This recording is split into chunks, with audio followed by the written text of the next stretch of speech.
할렐루야. 살아서 역사하신 하나님을 찬양합니다. 네, 오늘도 하나님의 인도하심을 따라서 이 자리에 나와서 수요 풀림과 기도에 함께 하시는 여러분들에게 하나님의 특별하신 은혜가 오늘 밤에도 충만히 넘쳐날 줄 믿습니다. 아멘, 아멘. 우리 주중에도 한번 인사할까요? 하하하하. 하나님이 하십니다. 하나님 하셨습니다. 한번 우리 인사합시다. 할렐루야. 하하하하. 네. 하나님이 하십니다. 하나님이 하셨습니다. 우리의 삶에 하나님의 주인 되시는 삶이 계속되고 있는 줄 믿습니다. 2025년도 시작됐는데 하나님이 여전히 우리의 삶의 주인이시죠? 여전히 왕이십니다. 할렐루야. 아멘, 아멘. 하나님을 경험하는 삶, 이 책 우리가 함께 살펴보고 있는데 오늘 우리가 같이 함께 살펴볼 장은 하나님은 교회를 통해서 말씀하신다라는 그런 챕터입니다. 하나님은 교회를 통해서 말씀하신다. 여러분, 하나님은 교회를 통해서 우리에게 말씀하실까요? 당연히 말씀하시겠죠. 그러니까 여기 이제 책의 챕터에 기록되어 있겠죠. 하나님은 교회를 통해서 말씀하십니다. 교회가 이 땅에 존재하는 이유는 우리에게, 성도들에게 하나님께서 하시는 뜻과 비전과 또 하나님의 그 음성을 들려주기 위해서 존재하는 줄 믿습니다. 저는 한국에 갈 때마다 놀라는 것이 한 가지 있어요. 여러분, 한국에 방문하실 때 여러분 어떤 것에 놀라십니까? 전 제일 처음에는 제가 그 조지아주 아틀란타에 살다가 한국에 가니까 거기는 이제 아시안들이 별로 없었어요. 흑인 아니면 백인이었습니다. 그런데 딱 한국에 내렸는데, 공항에 내렸는데 머리가 다 까만 거예요. 까만색 머리가 쫙 걸어가고 있는데 너무 그게 이렇게 감격스럽더라고요. 근데 우리는 캘리포니아에서 가면 못 느낍니다. 캘리포니아는 워낙 아시안들이 많으니까 뭐 다 거기서 거기죠. 비슷하죠. 근데 저는 한국에 갈 때마다 특별하게 놀랍고 또 감사한 게 하나 있습니다. 그것은 교회가 많다는 겁니다. 한국에 가면 교회가 참 많아요. 특별히 이제 밤에 이렇게 인천공항에 랜딩을 하다 보면 한국은 교회에 종탑이 있잖아요. 여러분 아세요? 종탑이라고 뾰족하게 옥상이나 아니면 교회 건물 위에 세워놓는 탑이 있는데 그 끝에 뭐가 걸려 있어요? 십자가. 근데 십자가에 네온 사인으로 빨갛게 이렇게 다 이제 장치를 해놔서 이 밤에 보면 한국의 그 도시는 십자가가 쫙 많이 있는 것을 보게 됩니다. 아마 그 어떠한 나라에 가도 그러한 광경 보기 쉽지 않을 겁니다.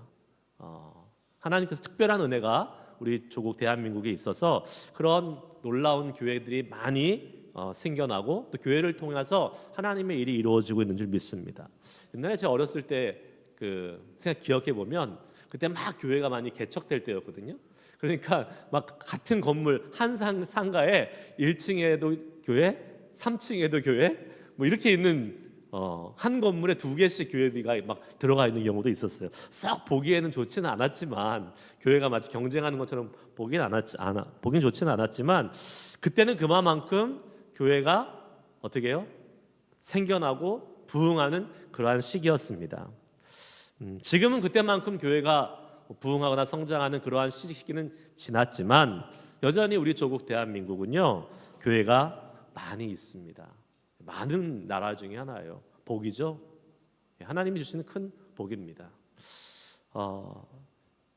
그것과 비슷하게 한인들이 이렇게 이주해 와서 교민 사회를 이룬 이 한인 사회에도 교회가 참 많습니다. 북가주가 복음화된 비율이 많지 않다고 하는데 그래도 북가주 한인 사회에 교회가 여러분 몇 개 있는지 아세요? 230여 개가 있다고 한 2년 전 통계에 이렇게 나와 있더라고요. 그 교회들이 다 어디 있는지 모르겠어요. 230여 개가 되는 많은 교회들이 있습니다. 한국이든 이민사회든 교회가 참 많이 있어요.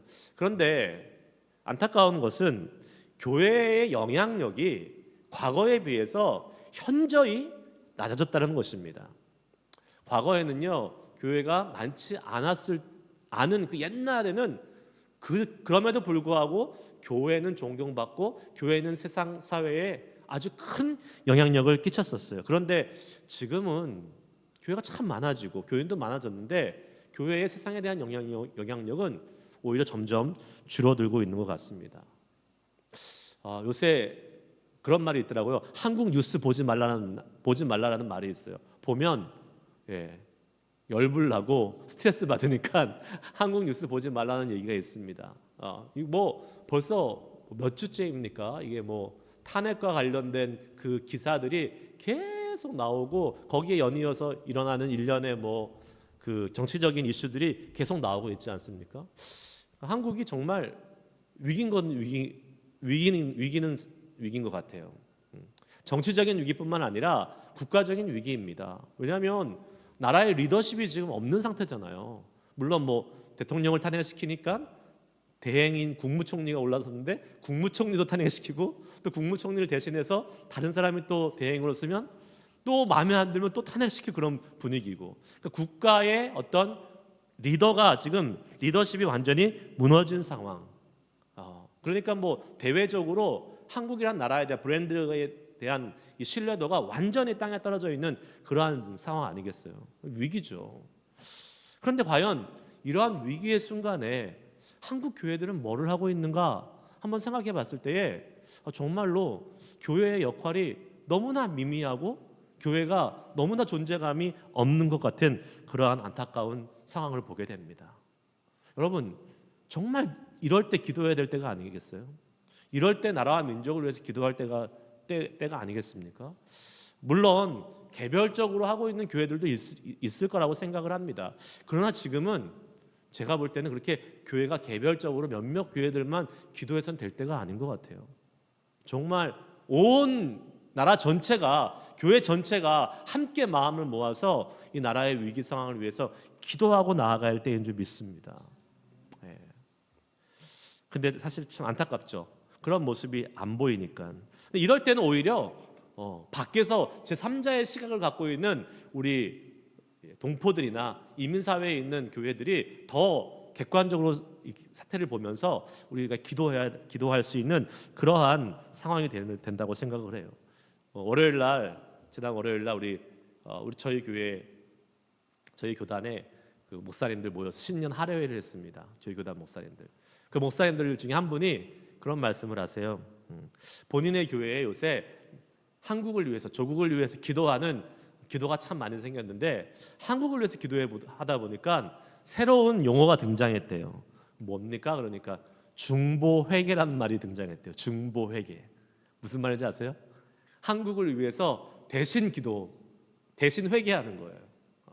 그래서 그런 말이 자체가 원래 없는데 본인 교회에서는 요새 중보회개라는 말을 하면서 한국이 지금 너무나 안타깝고 어려운 상황인데 그 상황 속에서 기도하는, 특별히 회개하면서 기도하는 우리 한인들, 한인 교회가 됐으면 좋겠다라는 마음으로 그렇게 하고 있다라고 말씀 전해주셨습니다. 참 귀하고 주님께서 기뻐하시는 일이라고 믿습니다. 네. 여러분, 우리 북가주는 어떻습니까? 우리가 사는 북가주는 어때요? 한인 교회가 여러분 230개나 되는지 아셨어요? 모르셨죠? 되게 많죠. 그런데 과연 우리 교회의 이 교민사회, 이민사회에 대한 영향력은 그렇게 크지 못한 것 같은 것이 사실입니다. 왜 그럴까요? 왜 그럴까요? 오늘 말씀의 제목과도 연관이 됩니다. 하나님은 교회를 통해서 계속해서 하나님의 뜻을 알려주시고 하나님이 말씀하시는 것을 우리에게 보여주시고 들려주시는데 교회가 그것을 듣지 못하거나 들어도 순종하지 않기 때문에 그러는 것입니다. 그리고 하나님의 말씀에 순종해서 이 땅에 나가서 주님의 복음을 전하고 주님의 선한 영향을 끼쳐야 되는 그 일들을 하지 못하기 때문에 그러지 않나라는 생각을 해보게 됩니다. 여러분, 우리는 지난 몇 주간 동안 하나님을 경험하는 삶에서 하나님이 우리에게 어떻게 말씀하신다고 배웠습니까? 첫 번째, 하나님은 성경을 통해서 우리에게 말씀하시고, 또 하나님은 기도를 통해서 말씀하시고, 또 하나님은 환경을 통해서 말씀하시고, 오늘 마지막으로 하나님은 교회를 통해서 우리에게 말씀하신다. 과연 어떻게 교회를 통해서 말씀하시는지 우리가 살펴보고 기도의 제목을 삼고 함께 기도할 수 있는 시간 되기 원합니다. 여러분, 교회는 무엇입니까? 자, 아주 심플하게 물어보겠습니다. 교회는 건물입니까? 사람입니까? 건물입니까? 사람입니까?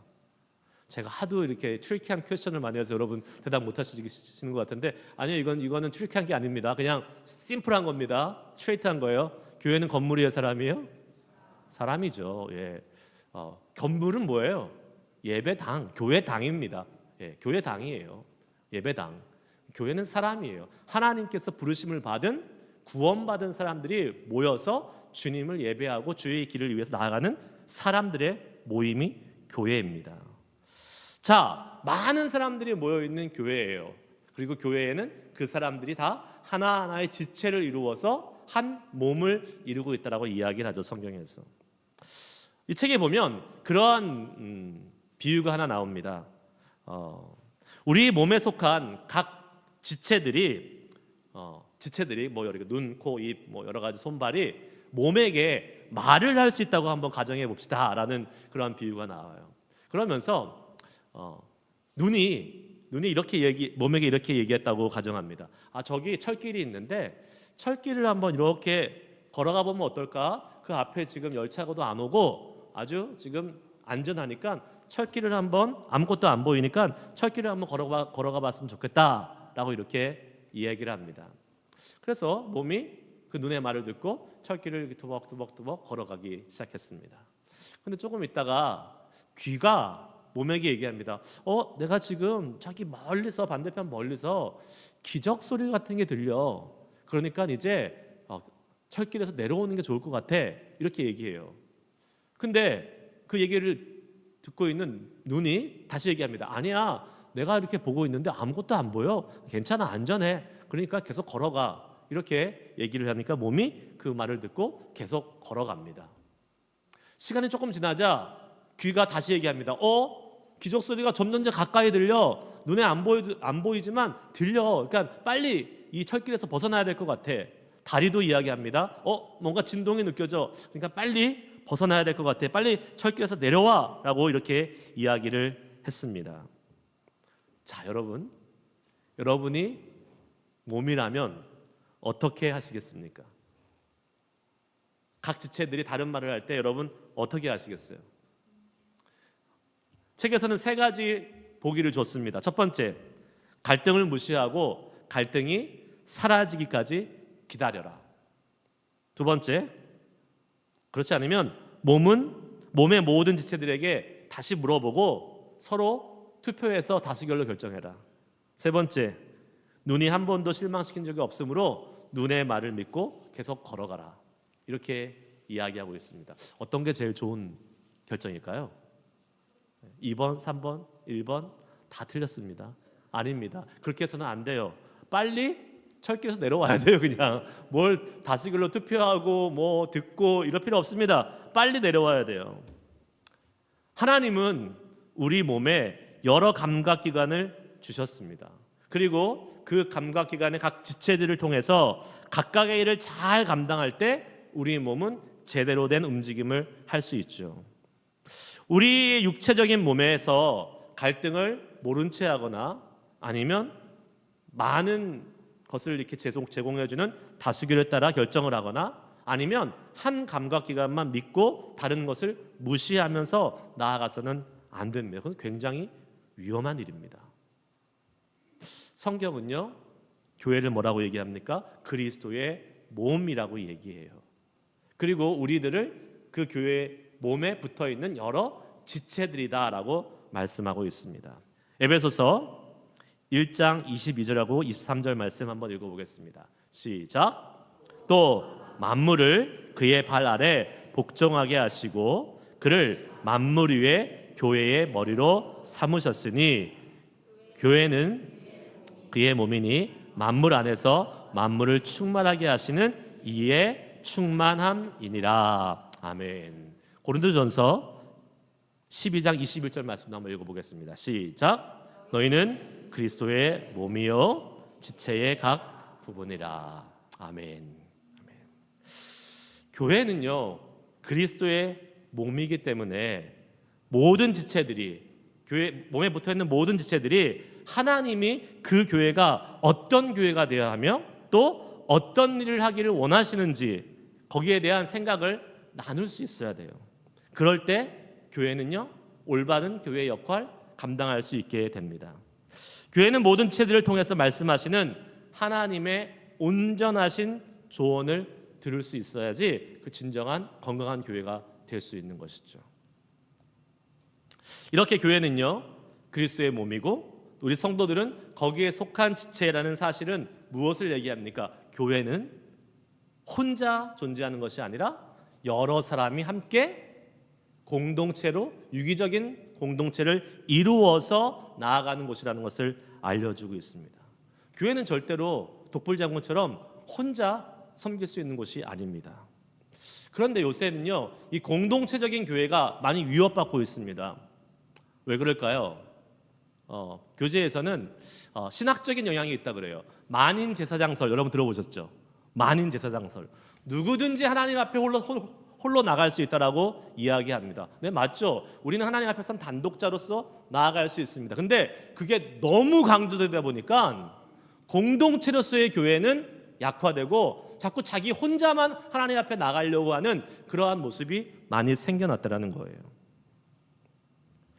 우리 모두가 하나님 앞에서 스스로 홀로 선다는 생각하기 때문에 교회 없이도 얼마든지 하나님과의 관계를 갖고 있고 교회 없이도 신앙생활을 할 수 있다고 생각하는 사람들이 나타나기 시작했습니다. 특히 요새같이 인터넷 방송이나 뭐 이렇게 혼자 예배 드릴 수 있는, 리모트로 예배할 수 있는 그러한 상황이 갖춰져 있으면 더 그렇게 되죠. 여러분 혹시 가나안 성도라는 얘기 들어보셨습니까? 가나안 성도 아세요, 여러분? 그럴싸하죠. 모르세요? 가나안 성도. 거꾸로 하면 안나가 성도. 예, 안나가 성도. 그러니까 성도인지 모르겠지만 교회를 안 나가는 사람들. 근데 믿음은 있어요. 예. 그러한 분들이 점점점 많아지고 있다라는 그러한 통계가 있습니다. 2022년도에 한국에서 어떤 목회 데이터 센터에서 통계를 조사했는데 한국 교회의 교인 전체의 11%가 가나안 성도래요. 안 나가는 성도들. 교회에 안 나가는데 신앙은 가지고 있다라는 거예요. 그런데 1년 만에 2023년도에 그 퍼센테이지가 29%로 증가했습니다. 그러니까 30%, 10명 중에 3명은 교회에 안 나간다라는 거예요. 그런데 자기는 크리스찬이고 자기는 믿음이 있다라고 생각하고 있다라는 거예요. 왜 교회에 안 나가는지 아십니까? 물론 뭐 코로나도 지나고 그러면서 이렇게 혼자 예배하는 게 유수됐겠지만 가장 큰 이유는 어딘가에 얽매이기 싫다라는 거예요. 그러니까 내 마음대로 내가 편한 대로 신앙생활 내 기준에 맞춰서 하겠다라는 것이죠. 건강한 것 아닙니다. 근데 더 절망스러운 것은 그러한 가나안 성도들에게 다시 교회에 돌아갈 의향이 있습니까? 물어봤더니 절반도 아닌 43%만 돌아갈 수 있겠다라고 대답했다고 하는 것이죠. 여러분 심각한 문제입니다. 여러분 가나안 성도가 안 되고 교회 안에서 함께 신앙생활하고 함께 주님을 섬겨갈 수 있는 것에 감사할 수 있기를 바랍니다. 감사해야 돼요. 자칫 잘못하면 10명 중에 3명 우리도 얼마든지 될 수 있잖아요, 여러분. 얼마 전에 페이스북을 봤는데요. 어떤 목사님이 이 가나안 성도만을 위해서 예배드린다고 가나안 성도 모이세요라고 포스팅을 했어요. 그래가지고 그분들 교회 안 나가도 되니까 우리끼리 인터넷에서 모여서 예배합시다라고 이렇게 광고가 올라온 것을 보기도 했습니다. 물론 교회에 못 나가는 상황이 될 수 있겠죠. 그러나 그러한 상황과 형편이 있다고 해서 그 사람들을 모아서 계속해서 교회에 안 나가고 그런 상태로 놔두는 것은 잘못된 것이죠. 궁극적인 목적이 되어서는 안 되는 것입니다. 결국은 모든 가나안 성도들이 교회에 다 돌아가서 교회 안에서 신앙생활하는 것이 가장 바람직한 모습이 될 것입니다. 왜 그렇습니까, 여러분? 왜 그래요?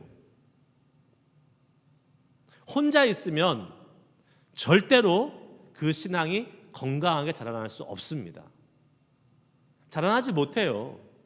혼자 있으면 그 신앙은 뭔가 좀 이상해집니다. 성장할 수가 없어요. 여러분 한번 보세요. 여러분 주변에도 그런 분들 계시잖아요. 나 예수 믿어. 나 신앙을 갖고 있어. 그런데 교회는 안 나가. 그런 사람들 있잖아요. 보세요. 여러분, 그 사람의 신앙을 닮고 싶으세요? 그 사람들의 신앙이 정상적이고 건강합니까? 아니에요. 뭔가 왜곡돼 있고 뭔가 이상합니다. 불만과 또 교회에 대한 기성세대에 대한 그런 만족하지 못하는 그러한 것에 가득 차 있어서 가지 못하는 것을 보게 됩니다. 대부분 혼자 있으면 신앙이 어떻게 됩니까? 퇴보합니다. 점점점 뒤로 가게 돼 있어요. 교회를 비판하고 불평하는 안타까운 모습이 있죠. 건강한 모습이 안 되는 것이에요. 그래서 우리는 어떻게 해야 됩니까? 교회에 붙어 있어야 돼요. 예. 교회 그리스도의 몸된 교회에 붙어 있을 때 삶이 생명력이 생기고 건강한 지체가 될 수 있는 것입니다. 그래서 우리는 그 다음에 어떻게 돼요? 자라날 수 있어요. 오늘 본문 말씀을 다시 한번 보시기 바랍니다. 15절 16절 말씀 다시 한번 읽어볼게요. 시작. 오직 사랑 안에서 참된 것을 하여 범사에 그에게까지 자랄지라. 그는 머리니 곧 그리스도라. 그에게서 온 몸이 각 마디를 통하여 도움을 받음으로 연결되고 결합되어 각 지체의 분량대로 역사하여 그 몸을 자라게 하며 사랑 안에서 스스로 세우느니라. 아멘. 그리스도의 몸된 교회에 연결되고 결합되어 있는 성도는 어떻게 돼요? 자라난다고요. 말씀하고 있어요. 자라난다고. 왜 그렇습니까? 교회의 머리가 누구예요? 몸의 머리가 예수 그리스도이기 때문에 그렇습니다. 예수님은 우리가 성도들이 자라나게 하시는 그 은혜의 공급을 우리에게 해주시는 분이세요. 말씀으로, 은혜로, 성령으로 우리에게 계속 공급해 주셔서 우리가 예수님의 지도와 인도하심을 받으면서 자라날 수 있는 것입니다. 교회에 붙어 있어야 될 이유가 여기 있는 거예요. 다른 데 있지 않습니다. 우리가 아까 말씀드렸지만 교회를 떠나서 혼자 신앙생활을 한다고 생각해 보세요. 어떻게 되겠습니까? 자기가 하고 싶은 대로 하는 거죠. 신앙생활. 자기 마음대로, 자기가 원하는 대로, 자기가 좋아하는 것만 하는 거예요. 그거 건강하게 신앙이 자라날 수 없습니다. 결국 시간이 지나고 나면 그런 사람은 어떻게 될까요? 예수님이 원하시는 모습으로 자라나지 못합니다. 자기가 원하는 모습으로 자라나 있고 자기의 나름대로의 그러한 예수님 하나님을 만들어 놓고 믿고 있는 사람이 될 수밖에 없어요. 나중에 예수님 그러실 거예요. 내가 너를 도무지 알지 못하느니라. 내가 너를 도무지 알지 못하느니라. 책만 받고 심판받을 수 있습니다. 그러나 교회 안에 함께 지체들과 한 몸을 이루어서 머리된 예수 그리스도와 함께 우리가 몸으로 붙어 있으면 어떻게 돼요? 그 예수님의 인도하심을 받습니다. 그 예수님의 지도하심을 받게 돼요. 그리고 우리는 그 예수님이 원하시는, 주님이 원하시는 모습으로 자라나게 되어 있습니다. 교회 가운데 우리 주님이 원하시고 필요한 일들을 행하시는 것을 보면서 우리는 주님이 우리를 어떻게 인도하시는지를 깨닫고 알 수 있게 된다는 것이죠. 제가 교회의 사역을 통해서 하나님이 말씀하시는 그 하나님의 말씀을 들었던 그러한 아주 분명하고 확실했던 경우를 한번 나누고 싶은데요. 제가 예전에 이제 과거에 교회 부목사로 섬기고 있을 때 교회 사역이 참 많이 바빴어요. 엄청나게 바빴어요. 그래서 제가 뭐 말씀드린 적도 있지만 정말 눈코 뜰 새 없이 너무 바빴습니다. 아침 새벽에 5시에 새벽 기도를 위해서 나가면 밤 10시, 11시 되면 그때 막 들어오고 그랬습니다. 정말 눈코 뜰 새 없이 바빴어요. 그런데 어느 날 그 교회에 주일에 찬양 인도를 하던 찬양 인도자 형제가 사정에 의해서 찬양 사역을 내려놓게 되었습니다. 당장 찬양 인도할 사람이 필요한 거였죠. 그래서 그 찬양 인도를 해달라는 부탁이 누구에게 왔을까요? 저한테 왔습니다. 저한테. 근데 제가 아까 말씀드렸죠?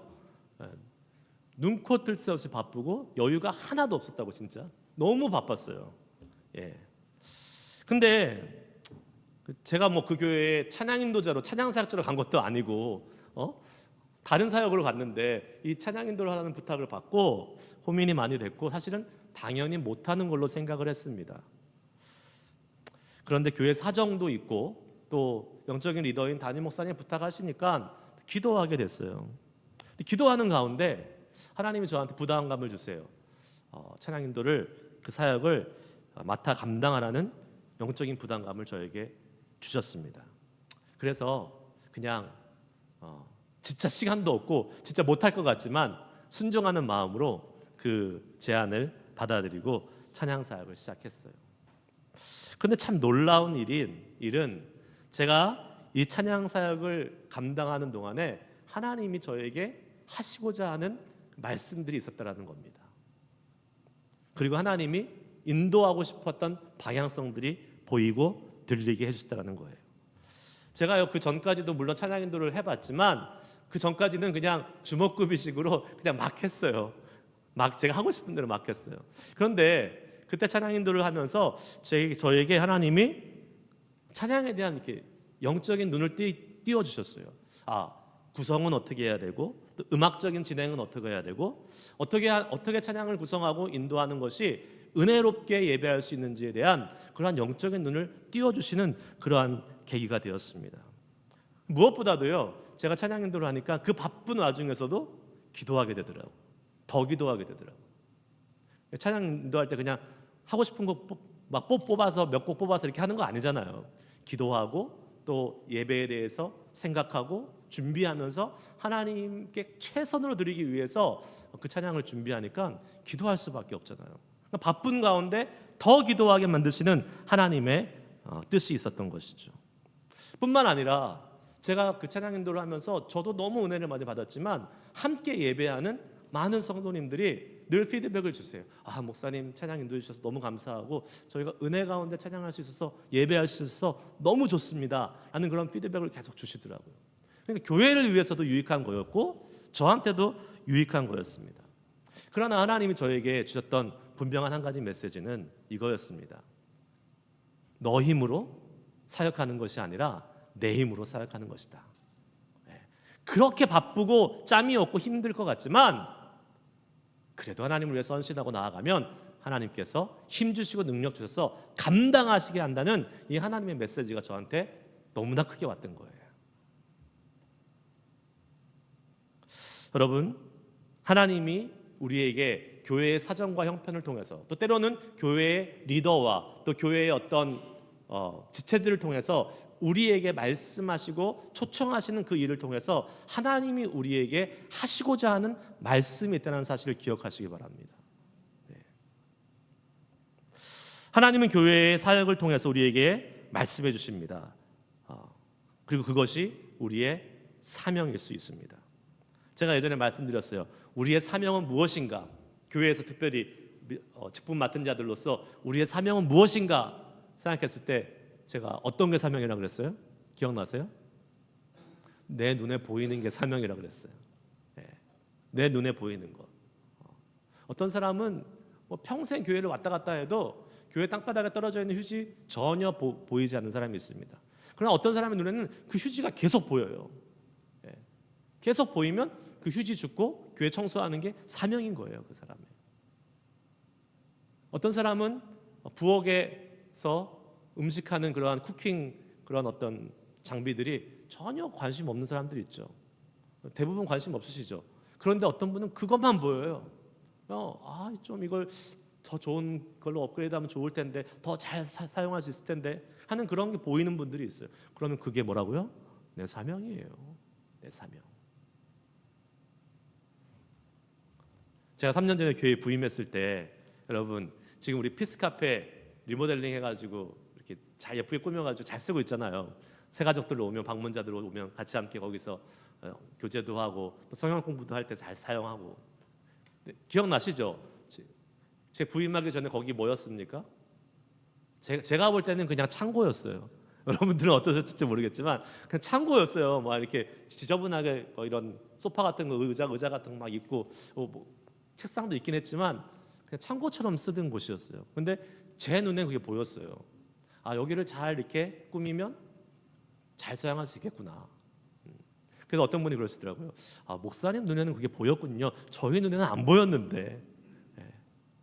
그래서 제 눈에 보였다는 거는 저의 사명이었다는 거죠. 그래서 제가 바꿨잖아요. 제가 가구도 사오고 제가 청소도 하고 그렇게 하면서 예쁘게 꾸며가지고 지금 얼마나 잘 사용하고 있습니까? 감사한 일이죠. 여러분 눈에 들어오는 것, 그게 주님의 사명인 줄 알고 그것을 위해서 필요한 일을 시작해 보시기 바랍니다. 하나님이 역사하시고 일하실 거예요. 또 말씀하실 거예요. 그래서 교회 오실 때, 교회 지나다니실 때 그냥 지나가지 마시고 매의 눈을 가지시고 이렇게 여기저기 한번 살펴보세요. 하나님께서 어떠한 곳에 나를 사용하기 원하시든지 하나님이 우리의 눈을 통해서 말씀해 주실 것입니다. 오늘 이 책의 마지막에 보면요, 그러한 제안을 합니다. 교회는 많은 나눔이 있어야 된다. 나눔이 많아져야지 그 나눔을 통해서 하나님의 말씀을 듣게 되고 하나님의 말씀을 우리가 접하게 된다라고 이야기합니다. 그것을 위해서 필요한 게 뭐예요? 교회에서 있는 모임들에 우리가 잘 참석하는 겁니다. 예배나 순모임이나 기도회나 이런 모임들에 잘 참석해서 계속해서 우리 지체들을 통해서 하나님이 하시는 말씀이 무엇인지를 듣고 함께 공유하는 것이 중요하다라고 얘기해요. 그런 의미에서 저는요, 이제 돌아오는 주일부터 시작되는 순모임이 아주 중요하다고 생각합니다. 순모임 정말 중요해요, 여러분. 왜 중요할까요? 순모임은 나눔이 목적이에요. 나누는 거예요. 순모임은 회의가 아닙니다. 순모임 예배가 아닙니다.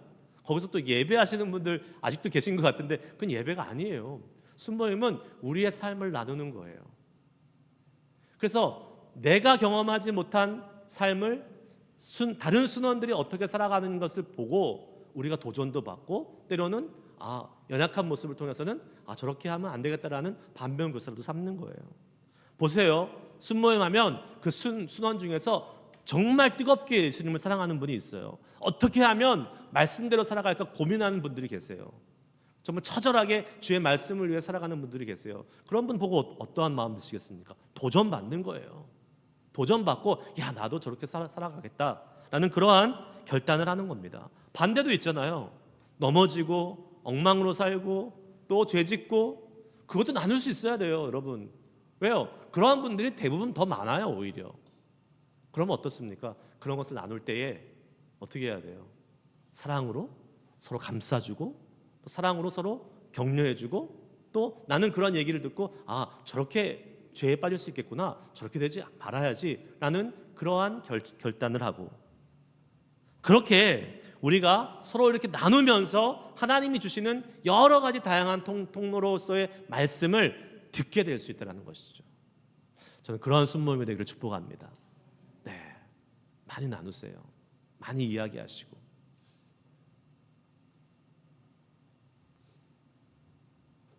그런 나눔이 풍성한 우리 순모임이 이번 주일부터 펼쳐지게 될 것입니다. 할렐루야.